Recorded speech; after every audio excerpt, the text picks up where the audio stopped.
आज बात करते हैं जी डॉज कॉइन के ऊपर। क्या सिचुएशन बनी हुई है जी, कब बाई करना है, कब बाई नहीं करना है। अब प्राइस इतना नीचे चला गया, क्या अब बाई कर लें क्योंकि प्राइस तो बहुत सस्ता हो गया है, या अभी थोड़ा इंतज़ार करें। तो बहुत सारी चीज़ें हैं जो इस वीडियो के अंदर होने वाली हैं जी क्लियर।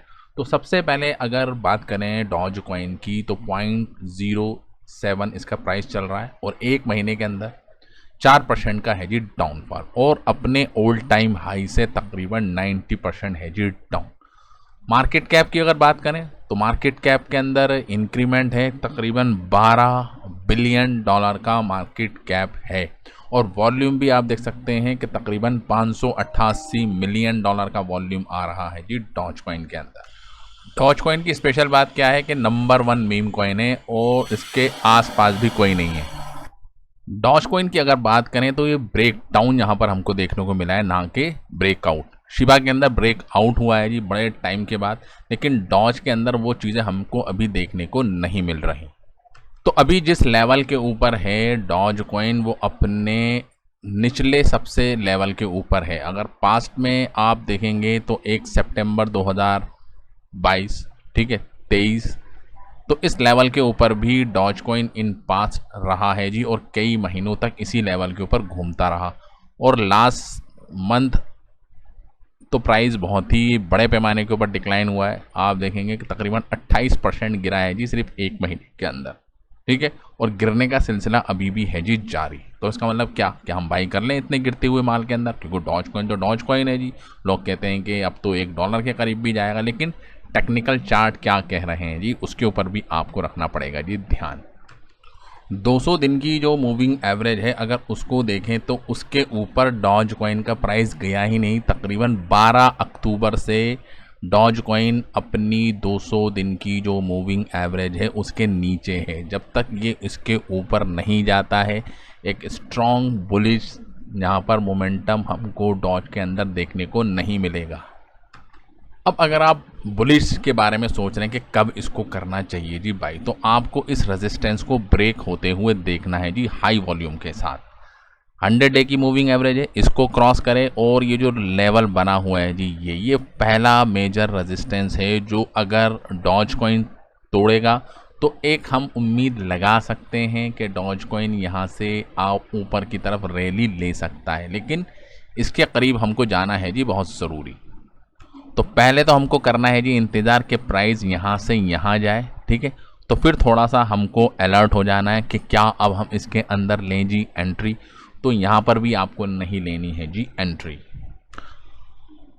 एंट्री कब लेनी है? जब ये जो 100 डे की मूविंग एवरेज है इसको क्रॉस करे, वॉल्यूम आए और ब्रेकआउट हो, और इसके ऊपर जाके हमारी कैंडल हो जी बंद एक दिन की, ठीक। अगर ऐसा नहीं होगा तो प्राइस ऑस्किलेट करता रहेगा जी साइडवेज के अंदर, प्राइस ऊपर नीचे यहाँ पर करता रहेगा, और स्लोली उसके ऊपर प्रेशर बनेगा। या तो अप ट्रेंड के ऊपर जाएगा, ठीक, या फिर और प्रेशर बनेगा जी डाउन ट्रेंड के ऊपर जाएगा। और अगर 70 की सीरीज टूटती है जी यहाँ पर, तो एक बेयरिश सिनेरियो और बन सकता है कि प्राइस और नीचे जाके टूट जाए, ठीक है। तो आपको इंतज़ार करना है जी लेवल्स का। बेयरिश अगर आपको लेवल का इंतज़ार कर रहे हैं, आप शॉर्ट करना चाहते हैं, तो 70 के नीचे, 69 के नीचे जाता है तो आपको थोड़ा अलर्ट हो जाना है।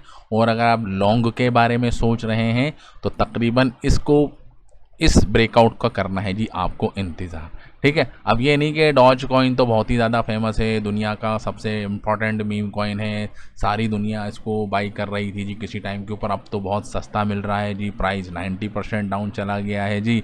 एलॉन मस्क के भी इसके सपोर्ट के अंदर आने लगते हैं जी, ऐसा नहीं है जी, ठीक है। नुकसान पहुंचाया है और बड़े पैमाने के ऊपर नुकसान पहुंचाया है। 90% अपने ओल्ड टाइम हाई से डाउन है।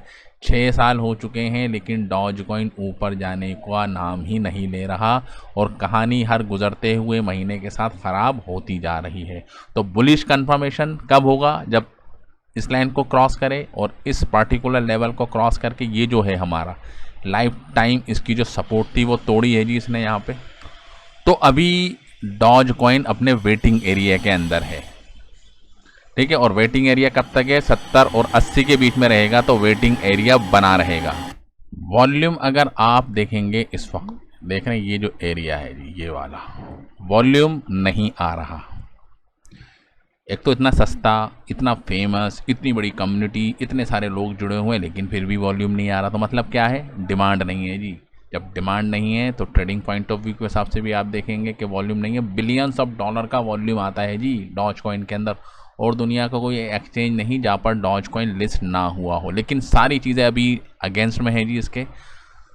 जो ट्रेंड है, ट्रेंड तो दिख रहा है जी, सीधा एक देख रहे हैं आप, डाउन ट्रेंड बना हुआ है और सॉलिड डाउन ट्रेंड है जी, ठीक है। लेकिन यहाँ पर थोड़ी सी कंसोलिडेशन हमको देखने को मिल रही है, क्योंकि जब तक प्राइस 70 की सीरीज़, ठीक है, और 80 की सीरीज़ के अंदर रहेगा, प्राइस के अंदर आपको ऐसा ही दिखता रहेगा। एंट्री कब लेनी है, एंट्री यहाँ पे भी लेनी, यहाँ पर आपको इंतज़ार करना है कि 80 की सीरीज़ को क्रॉस करे और 90 की सीरीज़ के ऊपर जाए। तो ये एरिया एक रेजिस्टेंस जोन है 80 से 90, ठीक है। 90 के ऊपर अगर प्राइस जाता है तो एक सिनेरियो बन सकता है जी बुलिश मोमेंटम जिसको कहते हैं जी, कंफर्मेशन हो सकती है, क्योंकि ये लाइन जो बनी हुई है जी लाइफ टाइम, ये जो ट्रेंड लाइन आपको दिख रही है, ये है जी बहुत ही इंपॉर्टेंट।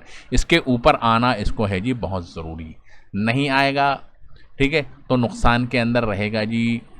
डॉज कॉइन बना रहेगा, आपको लालच में नहीं आना कि बहुत सस्ते रेट के ऊपर मिल रहा है जी। जो चीज़ $0.1 की है वो आपको $0.7 की, लेकिन नुकसान है, ठीक है, नुकसान बना रहेगा।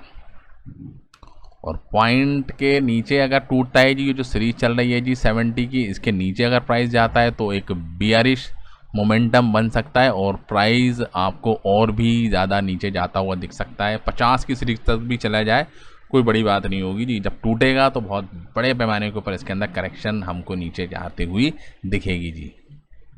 कहानी चेंज होगी जब वॉल्यूम ऊपर आए। जैसे ये आपको दिख रहे हैं ना बड़े बड़े टावर, ये आपको दिख रहे हैं जी वॉल्यूम के, ये वाले टावर, ये ग्रीन ग्रीन सिग्नल आपको देखने को मिले, ठीक है, और प्राइस के अंदर मोमेंटम बढ़े, प्राइस ऊपर जाए और साथ में वॉल्यूम भी बढ़े, ठीक है, तो एक अच्छा सिग्नल मिलेगा कि हाँ जी अब एंट्री ले सकते हैं, ठीक है। और मैंने आपको बता दिया है जी 80 की सीरीज़ के जाने के बाद आपको थोड़ा चौकन्ना होना पड़ेगा जी यहाँ पर, ठीक है। RSI इंडिकेटर के ऊपर भी आपको नज़र रखनी है जी हर टाइम फ्रेम के अंदर। अगर आप इंट्राडे करते हैं, 4 घंटे का टाइम फ्रेम क्या कह रहा है जी, ठीक है, 1 घंटे का टाइम फ्रेम क्या कह रहा है, तो सारी चीज़ों के ऊपर आँख, स्विंग ट्रेडिंग जिसको हम बोलते हैं जी, ठीक है। प्राइस ओवरबॉट जोन के अंदर जाता है जी 1 घंटे के अंदर, तो लोग बाई करना स्टार्ट कर देते हैं जी। प्राइस ओवर सोल्ड जोन की तरफ जाता है तो लोग उसको बाई करना स्टार्ट करते हैं। सेलिंग और बाइंग यहाँ पर भी देखने को मिलती है जी। छोटे छोटे 1-1% के ऊपर लोग ट्रेड ले लेते हैं जी 10x का, ठीक है। 2% का इंक्रीमेंट आया जी, बंदों ने 10x का ट्रेड ले लिया, ठीक है, तो 2% बढ़ती आप देखिए जी कितना बड़ा अमाउंट उनका हो जाता है जी, यानी कि 20% का इंक्रीमेंट, ठीक है। तो जो फ्यूचर मार्केट है वहाँ पर वॉल्यूम ज़्यादा आता है जी स्पॉट मार्केट के कंपैरिजन में। तो स्पॉट मार्केट कैश मार्केट होती है जी, आप अपना पैसा दीजिए जी और रियल मालिक बन जाइए। लेकिन जो फ्यूचर मार्केट होती है वहाँ कहानी कुछ और चलती है जी। लिक्विडेशन होती है जी, शॉर्ट की लिक्विडेशन हो रही है जी, लॉन्ग की लिक्विडेशन हो रही है, तो वो सब चीज़ें हैं जी। ओपन इंटरेस्ट क्या कह रहा है उसके ऊपर भी आपको रखनी है जी सिनेरियो। बड़ी न्यूज़ क्या आ रही है जी पूरे क्रिप्टो पॉइंट ऑफ व्यू के हिसाब से, क्या मैक्रो इकोनॉमी जो है दुनिया की उसके ऊपर क्या इम्पैक्ट पड़ रहे हैं, जो सब चीज़ें हैं जब उसको आप कंबाइंड एनालिसिस करेंगे, ठीक है, फिर जाके अपनी एंट्री को लेंगे जी, तो आपको यहाँ पर फ़ायदा होता हुआ इन फ्यूचर दिखेगा। बहरहाल जो कंडीशन थी वो मैंने आपको समझा दी कि क्या अभी सिचुएशन यहाँ पर बनी हुई है जी डॉज कॉइन के अंदर। तो thank you very much for this video. जय हिंद।